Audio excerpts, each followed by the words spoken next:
We need to talk about that dude, Kristian Campbell, again.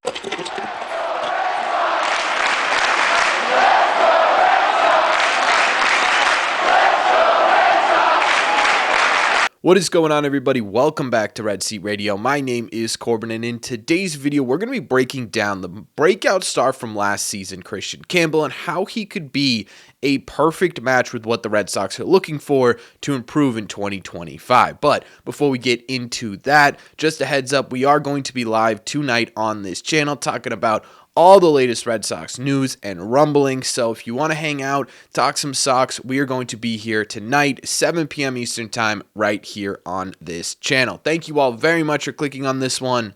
Let's get into it.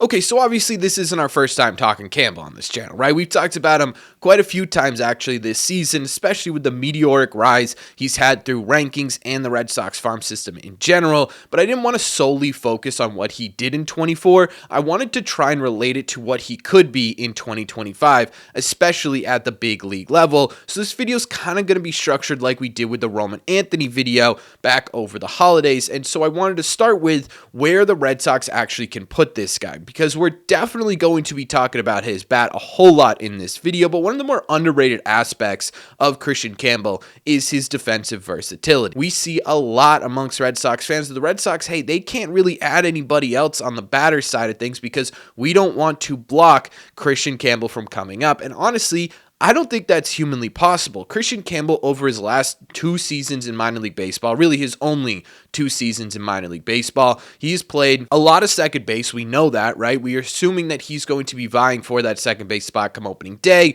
regardless of what happens in general over the rest of the offseason. But he's also pretty evenly played a lot of shortstop, played a lot of outfield, and he even has a couple of games over at third base. Again, you could see why I say I don't think it's humanly possible for him to truly be blocked out of Major League Baseball. You can kind of fit him anywhere but first base and catcher, and that's absolutely fantastic for a couple of different reasons. One, it allows the Red Sox to mix and match with their defensive versatility, which is something that I think is hugely important. The Red Sox have struggled over the last few years maintaining a solidified defensive backing to their pitching staff. Kristian Campbell is not only versatile in the field, but he's also a pretty solid defender everywhere he plays. So that's absolutely something to pay attention to. The other thing I think this does for the Red Sox is it allows them the flexibility of making moves still, right? You can bring in an Alex Bregman or a Nolan Arenado or whoever you want to talk about, and you could still probably find a space to fit Kristian Campbell on an everyday basis. So Kristian Campbell's fluidity defensively is a massive part of why I think he's going to be so impactful in 2025, and I wanted to get that out there first and foremost. Okay, now we could talk about Kristian Campbell's bat, because Kristian Campbell, as we all know, had, I think most people would assume, the best minor league season in baseball last year. I think one of the things that really stands out is that he continued to sort of effortlessly punish pitchers regardless of what level he was playing at. If you take a look at his overall statistics from 2024, he was well above average when it came to WRC plus at every single level, and overall, he had a 330 average, a 439 on base percentage, and a 558 slug for a 180 OPS plus. 80% better than your average minor leaguer. But let's talk specifics. What do the Red Sox need? How is he going to truly impact this lineup once he gets up here? Well, the first thing is obviously the Red Sox want lineup balance, right? They want to get to a point where they aren't super lefty heavy, that they are relying on some of their righties to do some damage as well. In comes Kristian Campbell, because obviously hitting from the right-hand side, he's going to balance out that lineup, but more importantly, he absolutely punishes pitchers regardless of what side of the mound they are throwing on. His lefty-righty splits are actually pretty impressive. Taking a look at it, it's a 323 average, a 428 on base percentage, and a 564 slug against right-handed pitchers, and a 341 average, a 465 on base percentage, and a 528 slug against left-handed pitchers. The OPS splits are literally .001 off of each other from the sides of the mound. He has a 991 OPS against righties and a 992 OPS against lefties. So you want some lineup balance, Red Sox. Guess what? Kristian Campbell can absolutely do that. Doesn't matter if you pitch right, if you pitch left. I would assume if you pitch switch, he'd be able to figure that out as well. This dude mashes no matter what side of the plate you're looking at, and I think that's a really, really big thing for a Red Sox team who's looking to get more balanced in this lineup. If you can have a righty that could do damage against both, that's a guy who can absolutely improve that. But what outside of that can Kristian Campbell bring to the Boston Red Sox? Well, another thing the Red Sox are looking to add in 2025 is a bit more power. Now, a healthy Trevor Story, a healthy Tristan Casas, a healthy Masataka Yoshida, Vaughn Grissom, these guys are going to add power on their own, but the absence of Tyler O'Neill has some fans weary that the Red Sox won't be as powerful a team as they were in 2024.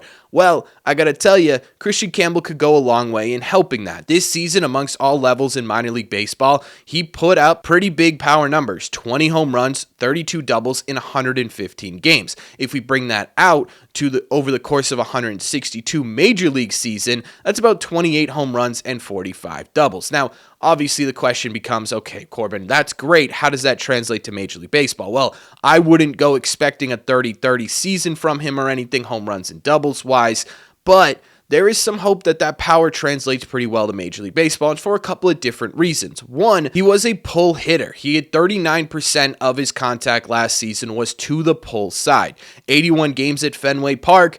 Pull-happy right-handed hitters usually tend to get a little bit of a boost, right? You're going to probably see a lot of doubles from Kristian Campbell as he wears out that monster, and I think that's absolutely a really big part of this. I think that's something that is kind of underrated in Kristian Campbell's game. He is kind of the perfect profile to really absolutely destroy the green monster. On top of that, he does hit a pretty decent amount of line drives and fly balls. A majority of contact last season was actually in the air. It was 45% on the ground, and then the other 55% of it was spread out between line drives and fly balls, and I think that's something that could absolutely translate into power when combined with that pull hitter in Fenway Park. Now, this doesn't mean that Kristian Campbell is going to only be a pull hitter. In fact, he was pretty spread out throughout the diamond with his contact last year. He was still hitting oppo about 36.9% of the time, so it's not like this is only a pull hitter. I'm just saying when we're talking about how the power could translate to Major League Baseball with 81 games at Fenway, I think the whole power that he can bring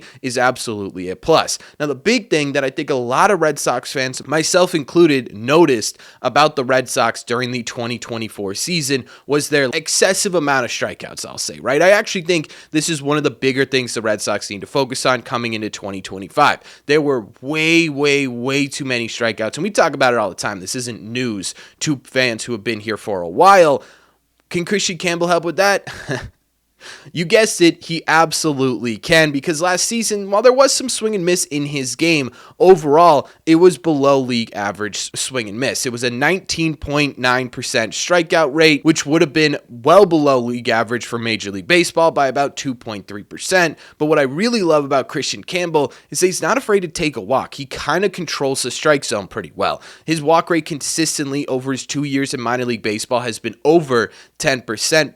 But in general, this year, it was 14.3%. Just for reference, to sort of put that into, hey, what does that look like in Major League Baseball? A 14.3% strikeout rate would have been the fourth best walk rate amongst all qualified hitters last year, and a 19.9% strikeout rate would have been good for the 56th best amongst all qualified hitters. So you want to talk about this guy and how he could impact the Red Sox specifically from the plate. You're talking about a player who not only absolutely shined last season, but can hit lefties really well as righties. He has some pop in his game with a profile that looks real great for Fenway Park, and he's a guy who's not going to give you a ton of swing and miss. It kind of sounds like exactly what the Red Sox are looking for, and that's a big reason why a lot of fans are very excited for Kristian Campbell. It's also a big reason why a lot of fans are predicting he's pretty quickly going to make his way to Major League Baseball, but right now, that's all that is. It's predictions. We don't don't know what Kristian Campbell's going to look like in Major League Baseball. We have no idea, right? The only thing we have to go on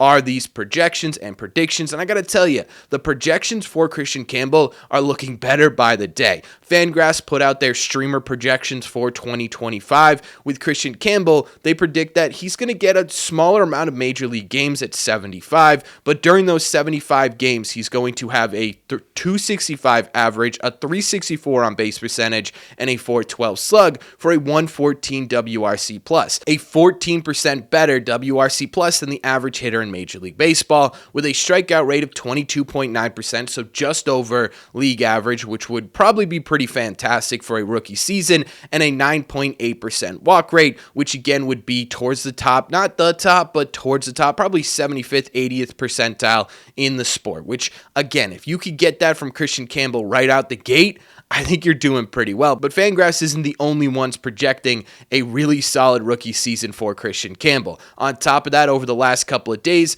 MLB Pipeline did their projection of MLB executives, asking them some questions about where these prospects are going to land, and Kristian Campbell was all over the place. In this sort of anonymous poll, he got votes for the most underrated prospect in baseball, the number one prospect in baseball, which, by the way, Roman Anthony absolutely ran away with. Not really a point of this video, just wanted to point that out there because he is just an absolute beast. He got Rookie of the Year candidate votes, and some even voted him the best prospect they've ever seen, which I think is absolutely crazy. I genuinely don't know when and where Kristian Campbell ends up fitting in with the Red Sox for the 2025 season, but that's the beauty of it, right? You can fit this guy in anywhere, and he's probably going to have an impact everywhere, and I think that's what separates Kristian Campbell from a lot of other prospects in minor league baseball. This is a guy who can make an impact in a whole bunch of different ways. In terms of when we can expect a debut from Kristian Campbell, I think a lot of people are expecting him